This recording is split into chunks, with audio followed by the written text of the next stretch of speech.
So thanks very much, Newton. And actually, as Newton mentioned, the topic of the talk this morning is soil science in Alberta, history and direction. And actually what the organizing committee actually asked me to talk about was initially to start off with a bit about the history of soils in Alberta, talk a bit about soil survey in Alberta, and then kind of just reflect on some of the notable soil science research that's actually taken place in the last 7 or 8 years, and then actually talk a little bit about some of the impacts agriculture, various types of industries, and urban and rural development have actually had on the landscapes of Alberta. So to get started, then I thought I'd just maybe kind of back up about 10,000 years, and the other two speakers are Dan Pettick and Bill McGill, so kind of back up to a time when the three of us were all kids, when the last glaciers actually receded actually. And when the glaciers actually receded, we were kind of left behind varying types of paramaterials and varying types of topography. And these pictures just show some of the different types of topography we actually have across Alberta. So this is a very poor attempt at cartooning, but just give it a bit of a sense of what actually happened when the glaciers actually started to recede, the kind of paramaterial we were actually left with. So initially, we actually had hummocky moraine and ground moraine types of materials. So I'll just use a pointer here to point. So basically, we're kind of left with hummocky moraine and ground moraine types of materials left behind underneath the glacier. You kind of keep in mind that the glacial ice sheets are roughly about about 1.5 kilometers thick. And as this ice sheet actually melted, there was a tremendous amounts of meltwater coming off these glaciers. And initially, there was deposits of outwash materials, sandy and gravelly materials that were deposited. And as that water started to flow across the landscape, we had sandy materials start to be deposited. The velocity of water started to slow down.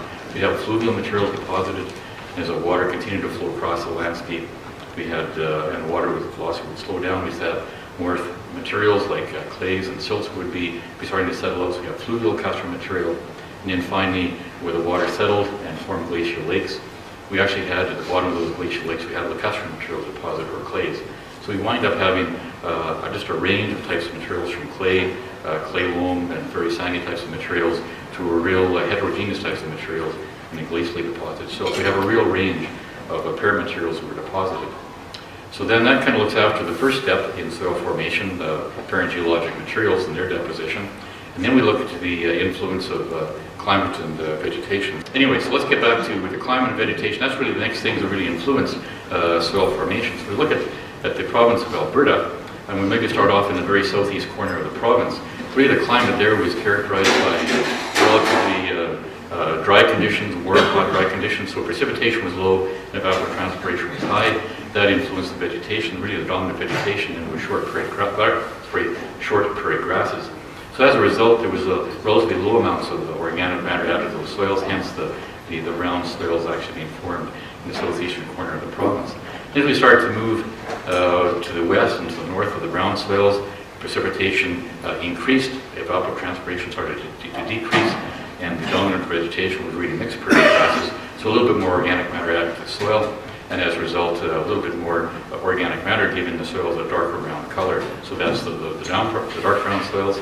As we continue to move west and north, we move into the black soils. And in this case, it's more the parkland areas, the fescue grasses were growing. Again, a little higher precipitation, a little lower evapotranspiration, so more lush vegetation growing, more organic matter out of the soils, and then we have the black soils forming. So then as we continue to move north, we move from the parkland areas into the boreal forest areas, and in some areas we had dark gray soils forming, in other areas we had gray soils forming. It was really the acidic organic matter added to the surface of soils would tend to cause more leaching of the soils, more of a dark gray or a very ashy gray color to the soils, and hence these soils are referred to as the gray wooded soils. And then we have other areas in the province that are predominantly either luvasolic soils, bunisolic soils, or organic soils. So a real range of soils as we move across the province. And these soil zones are actually referred to as soil zones because they were influenced by climate and vegetation. We have other types of soils in the province we call azonal soils, and a good example would be the solonensic soils. We actually find them in the very southeast corner of the province. We have solonensic soils in the brown soil zone, and basically go right from Tabor up Highway 36 to Biggerville. We go through the brown, dark brown, and black soil zones, and we find solonensic soils throughout those areas. And even going over into the Peace River region, you can still find solenitic soils. We call solenitic soils azonal, and you find them across the province. Now, we're actually very fortunate that some of the early soil scientists took a real interest in the soils in Alberta and trying to actually determine how they were laid down and actually determined to develop initial classification systems. And eventually, soils were actually classified all the way down to the soil series levels. For example, just east of Lethbridge, we have the Coaldale soil series. It was formed on lacustrine soils. At Lethbridge, we're actually on fluvial lacustrine soils. Sometimes we have a veneer of lacustrine over, for fluvial lacustrine over till. That's referred to the Whitney soil series. So we have a number of different soil series of soil polygons that actually have been identified. So we're actually very fortunate over the years. We have the soil survey work has been done, and actually the first soil survey work that took place was actually right in the Lethbridge area. The Fort McLeod sheet was actually mapped by Newton and Wyatt from the University of Alberta, and they actually published the first soils report in 1925. A total of 56 soil reports were actually published between 1925 and 1996. The last one was a glaciation sheet by Bruce Walker and Wayne Pettipies. And there was about 8 exploratory soil reports that were actually published during that time, mostly that covered northern Alberta. So the result is that we have an excellent information in terms of soils across Alberta. And more recently, leading people from Agriculture and Agricultural Canada and Alberta Agriculture actually took huge efforts to take and gather all this information and put it all into one database. That's actually called Agra CID. That's an acronym for Agricultural Region of Alberta Soil Inventory Database. That's a huge amount of work taking all the soil survey information and combine it into one database. So basically, they took information for 75 years, and each system tended to, or each mapping system tended to use different mapping concepts, classification systems, even mapped to different scales. So it was actually a huge undertaking to put all that soil survey information into one database. But now we have AgriCID, and there's actually soil information in that database for 26 million hectares. It originally was on a CD, now it's available online. The access is free to the Alberta Agricultural website. You can give very specific information in terms of land form, interpreted soil information, and even give a land suitability rating. So it's actually an extraordinary database. And so when you go to the Alberta Agriculture website, if you go to the Alberta Soil Information View, you can actually just click on that, and this is the next page that comes up, and you can actually just click on whatever region you are in Alberta and just scroll right down to the section basis, where you can actually just input the range of township you want to go to. So it's actually quite extraordinary. And this is just a map that I put into a PDF right here in this particular 3/4 here. We're actually doing some variable rate fertilizer application research there, and it's actually very nice to have this access because you can just go right to that number, which is a particular soil polygon, click on that, and it'll give you all kinds of information in terms of that soil polygon, in terms of the soil classification, the textures, the deposition, topography, and it'll even give you a landform profile, indicate the different types of soil you would actually have, the soil series you'd have on upper, mid-slope, and lower slopes. So it's actually an extraordinary database. So really the first comment that I have for you then is Alberta is extremely fortunate that forward-thinking soil scientists really have ensured that Alberta soil survey work was, Alberta soils were surveyed and maps and reports were put together. And more recently, people with Ag Canada and Alberta Agriculture have taken that information and put it into an extraordinary program like AgriCID. So the next thing I kind of want to move on and talk about is just basically how much land we actually have in Alberta. And sustainable resource development actually has divided the province into 2 different zones: the white zone, which is predominantly agriculture, and the green zone, which is predominantly used by the forestry industry and the oil and gas industry. There is some very limited grazing along the fringe areas between the white and the green zones, but most of the green zone is used for forestry, oil and gas. And in fact, when you look at the land area in Alberta, about 60% of all the land in Alberta is controlled by the Alberta government. So pretty much all land in the green zone, and actually a significant amount in the white zones, are also controlled by public lands.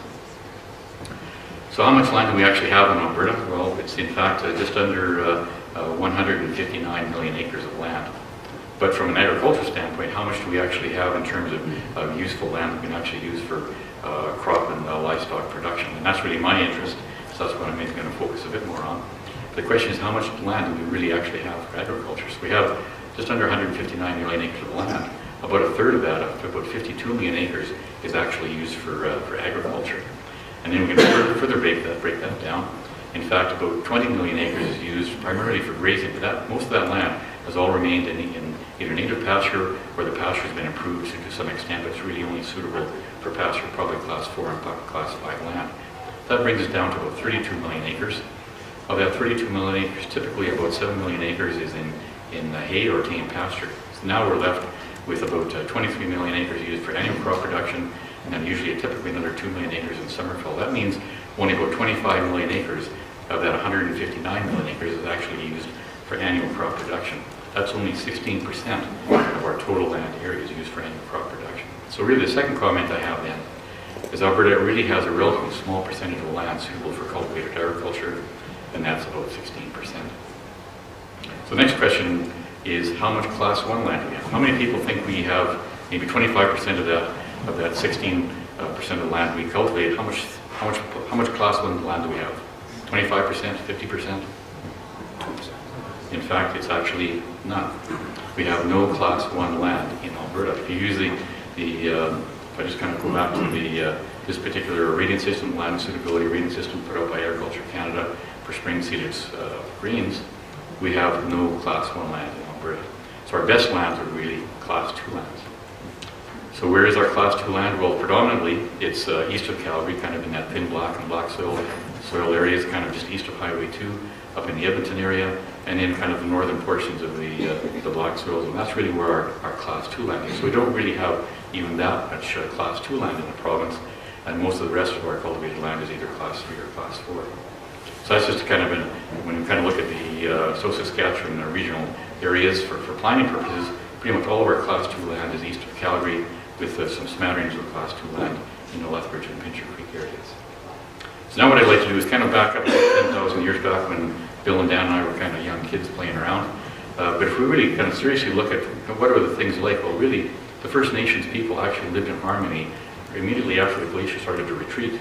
First Nations people who were here, they basically lived in harmony with the landscape for literally 10,000 years. About a little over 200 years ago, in the late 1700s, that's when the fur traders kind of moved into the western prairies, which is now Alberta, establishing forts at Fort Vermilion and Fort Chipewyan in around 1785. And that's really when life started to change for the First Nations people. And really over that next 100 years, they had access to guns and horses, and their lifestyles really started to change. Initially maybe for somewhat better, but not really for all that long. Really and these pictures actually were taken of First Nations people about 110 years ago actually at Lethbridge. But by the 1870s, the buffalo herds were pretty much gone. The native peoples were pushed onto Indian reservations, and then we really started to see a very dramatic change in Alberta's landscape. Initially, between about 1880, after the buffalo were gone, the federal government actually gave out fairly large grazing leases to cattle ranchers, and that really was the dominant activity in southern and central Alberta, really from 1880 to 1900. But then with the coming of the railway in the late 1880s, we started to see more settlers, and there was started to be a bit of a competition for land between grazing and cultivated agriculture. So really the next change then was really between about 1900 and 1920. That's really when the settlers started to move in. Livestock grazing was kind of pushed into more the foothills areas and the more fragile soil areas, and soils were more suitable for cultivation were in fact broken, and that's when cultivated agriculture started to take over and dominate by 1920. So really it's in the last 130 years, of the last 10,000 years, really our impact has really been in the last 130 years. And so cultivated agriculture really started to come into focus by 1920. And by the 1920s, the dominant cropping system was really the wheat fallow system. If we kind of look at the work that we've done at the Indian Head Experimental Farm in the 1880s and 1890s, they really suggested to farmers the wheat fallow system was the way to go. By leaving the land idle every other year, you'd have sufficient moisture, and weeds were controlled, and the wheat fallow system was pretty much recognized as the way to go. I'm going to get things kind of go haywire here, but the other thing I just wanted to point out, there was a very, very heavy reliance on the soil tillage to keep weeds under control in the fallow year. So the advantages then of the fallow system, soil moisture will be stored for the next crop year, weeds can be controlled, organic matter will break release nutrients, and so that this crop-fallow cycle actually seemed to work initially fairly well for prairie farmers. The disadvantage, of course, is there was no protective soil cover. The land was prone to soil erosion. Those are the initial things that people could see, but there were longer-term effects in terms of declining soil organic matter levels, salinity, and other issues. But really the combination of cultivation and summer fallow in the 1920s and then the very dry conditions in the 1930s led to very severe wind erosion. We all have seen pictures like this of the Dirty Thirties, the dry conditions, and the huge, tremendous dust storms that actually occurred in the 1930s. So wind erosion really had huge impacts, negative impacts on soils, and really was the most fertile parts of the soils that were affected. The organic matter and clays and silts were really lost from the soil, and as a result, soil productivity declined, crop yields declined, and then the economic return to farmers actually really declined. And in fact, many farmers even just had to pack up and leave and abandon their farms. This is a picture I took east of, or actually to be west of Grantham about 15 years ago after a fairly intense wind erosion event. You can see after the topsoil was removed, we just left behind what we call non-erodible aggregates, in other words called rocks and stones. And that would be very typical of the landscape after major wind erosion. So comment number 4 then, the wheat fallow cropping system and cultivation resulted in very serious soil degradation, not only in Alberta but across the northern Great Plains. And in Alberta, millions of acres were actually affected by wind erosion in the 1930s. So really, to be quite honest, the wheat fallow system just wasn't sustainable the way it was actually done. And in fact, there was over 6 million acres of land that were very seriously eroded, mostly in southern Alberta, that had to be reclaimed, and the very fragile lands in the drier areas really were abandoned, and actually in the special areas north of Medicine Hat were actually returned to grassland. So very quite clearly in the 1930s, new ways of dryland farming had to be developed. And again, we're fortunate that researchers and innovative farmers kind of took out that challenge. And one person of note would be Dr. Palmer. His nickname was Trash Cover Palmer, and he worked at the Lethbridge Experimental Station from 1921 to 1953, and he actually made great efforts at that time to address the soil drifting problems, and he collaborated with very innovative farmers like Charles Noble to develop new practices like strip farming and subtillage, I'll talk more about in a minute. But one thing that I thought was quite interesting, I actually had an opportunity to meet him many years ago when he was still alive. It was actually interesting because he really undertook a lot of technology transfer in the 1930s. And that was very specifically against the direction or the directives of Ottawa. And I think things really haven't changed much with that Canada scientist in the last 80 or 90 years. And he was a very, very strong advocate for conservation tillage. And he worked, as I mentioned, with innovative farmers like Charles Noble, who farmed northwest of Lethbridge in the Mumbleford area.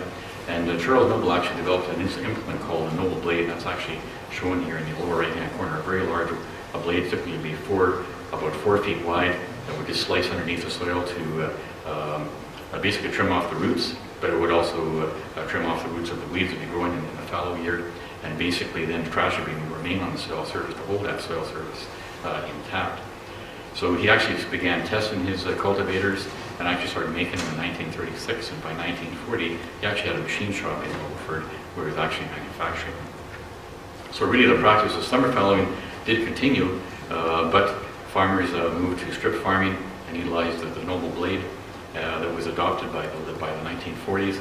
That went a long way to reducing wind erosion by using these long, narrow, alternating fallow crop strips as I actually show in the picture here. So comment number 5 then, forward-thinking scientists and farmers really led the way to strip farming and trash cover farming to really conserve the soil in the 1940s, which made a huge difference. But what I'd like to do is maybe just reflect a little bit on the wheat fallow system that was initially recommended to farmers, and what were really the consequences for the wheat fallow system. I'll just kind of look back and focus on that, and I'll use rotation ABC at the Lethbridge Research Centre. It was actually established in 1912, so it's actually been functioning for 101 years. So this year, when it's seeded, it'll be in operation for 102 years. It actually has 3 different rotations. Rotation A is continuous wheat. Rotation B is alternating wheat fallow strips. And rotation 3 is alternating wheat fallow strips. And that's actually an old picture from the 1940s, just showing the actual rotation of the Lethbridge Research Centre main building would actually be located right here now.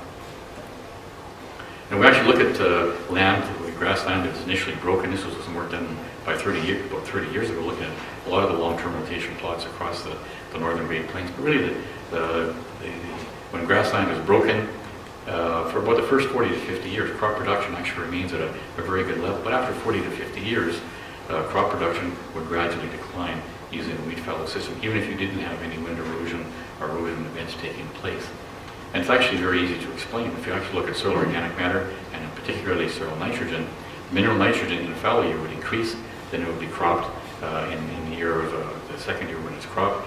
The next year it would be fallow, so mineral nitrogen would be released from organic matter, then it would be drawn down, and then mineral nitrogen would be released again in the fallow year and be drawn down. So just basically there was enough nitrogen and other nutrients released in the wheat fallow system for the first 40 to 50 years after grasslands were broken to provide all the nutrients a crop would actually require. So the wheat fallow system, in fact, actually was quite successful for the first 40 to 50 years. But the reality is that by doing that over an extended period of time, soil organic matter would gradually decline. And after 40 to 50 years, most of the active organic matter would break down between 1 and 100 years. It's actually been mined. If we look at this is total organic matter in over a 100-year period, you'd lose about half of your soil organic matter. But there's a passive fraction of organic matter that takes anywhere from 100 to 1,000 years to break down. It remains intact. And these other fractions where organic matter to break down more quickly have basically been mined and removed from the soil. So that's kind of the bad news about the wheat fallow system. But again, when you look back and look at forward-thinking scientists, there was a scientist at the Lethbridge Research Station, Urban Pittman, and he was actually managing the rotation APC. And in 1970, he decided to change those strips so that we received no fertilizer, putting on a phosphorus only, nitrogen only, and then nitrogen and phosphorus. And he did that on the wheat fallow, and the wheat fallow trials. And about 16 years later, along came Dr. Henry Jansen, a new scientist. He wanted to kind of have a look at soil organic matter and to see how that changed. And he actually found in 16 years, soil organic matter compared to the check treatment, compared to what had received nitrogen and phosphorus, the organic carbon increased from 1.6 to 2%, a very dramatic increase in only 16 years. But that was in the continuous wheat rotation, lesser organic matter increase in the wheat fallow system, and almost no increase in the wheat fallow system. But certainly, one of the things that led to is continuous cropping with fertilizer could actually benefit the soil. And then the other long-term rotation plot I just kind of want to focus on is the Breton Plots established by the University of Alberta. That was about 82 years ago. It was established in 1929 near Breton. And that was really designed to find new ways or examine various farming systems that might be suitable for grey wooded soils. This is the only long-term rotation study on the grey wooded soils in the Canadian prairies. And many Alberta farmers that farm on grey wooded soils are really benefiting from the research that have actually taken place on the Breton Plots. And again, there's been lots of very, very useful information come from these trials. I'll just show you one slide. This is some a paper published by Cesar Israelti. And basically, he looked at the effect of the wheat fallow system without fertilizer, organic carbon declined. Wheat fallow system with fertilizer, organic carbon still to continue to decline.